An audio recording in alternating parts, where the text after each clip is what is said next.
দাঁড়িয়ে আমাদের কাছে একটি মাত্রই পথ খোলা রয়েছে, ভারতে হিন্দুদের ভিত মজবুত করা এবং সকল হিন্দুকে জাতি ভেদাভেদ ভুলে গিয়ে এক হয়ে গজওয়া হিন্দের মোকাবেলা করা। গাজওয়া হিন্দ সম্পর্কে ভারত জুড়ে সচেতনতা বৃদ্ধি করা। শাবাব, আর কত ঘুমিয়ে থাকবে তুমি? গাজওয়াতুল হিন্দ তোমার দরজায় কড়া নাড়ছে আর তুমি ঘুমায় আছো। তুমি না জানলেও ভারতের হিন্দুরা জেনে গেছে গাজওয়াতুল হিন্দ প্রতিষ্ঠিত হবে।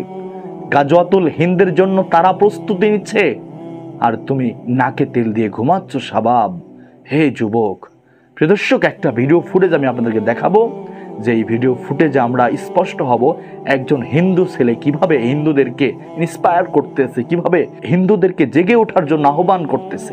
নমস্কার, কেমন আছেন আপনারা সকলে? আশা করি আপনারা সকলে ভালোই রয়েছেন। আজকের ভিডিওতে আমরা কথা বলবো গজওয়া হিন্দ নিয়ে। তো চলুন প্রথমে আমরা জেনে নেই যে এই গজওয়া হিন্দ আসলে কি এবং এই গজওয়া হিন্দ হিন্দুদের জন্য কতটা ভয়ঙ্কর এবং বিপজ্জনক।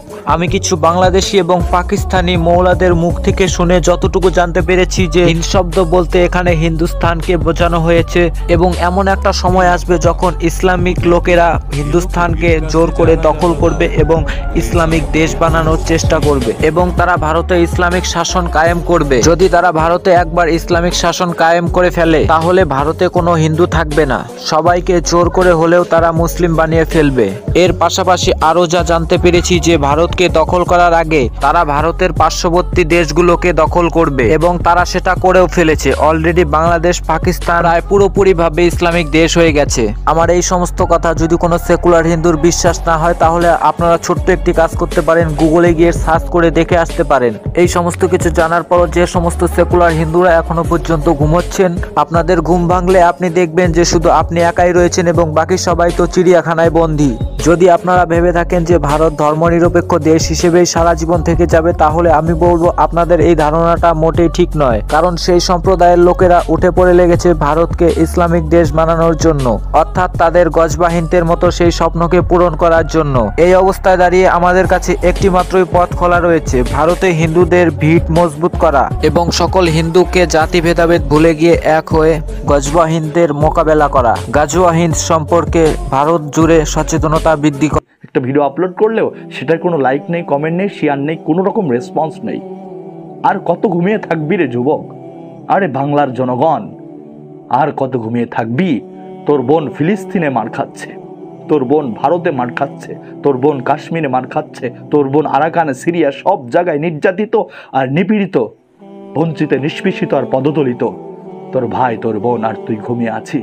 একজন মুসলমান অন্য এক প্রান্তে নির্যাতিত হচ্ছে, আপনার আমার জন্য তাকে সেখান থেকে উদ্ধার করা ফরজ।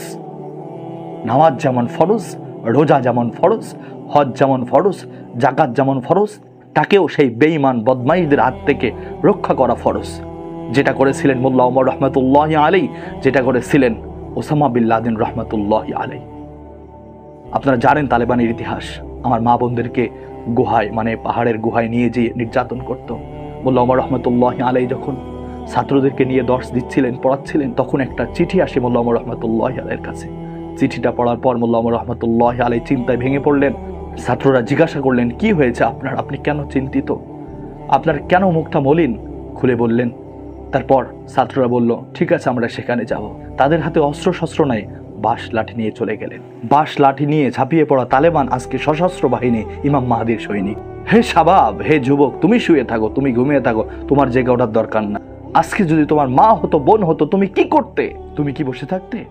প্রিয় দর্শক, আজ এই পর্যন্তই।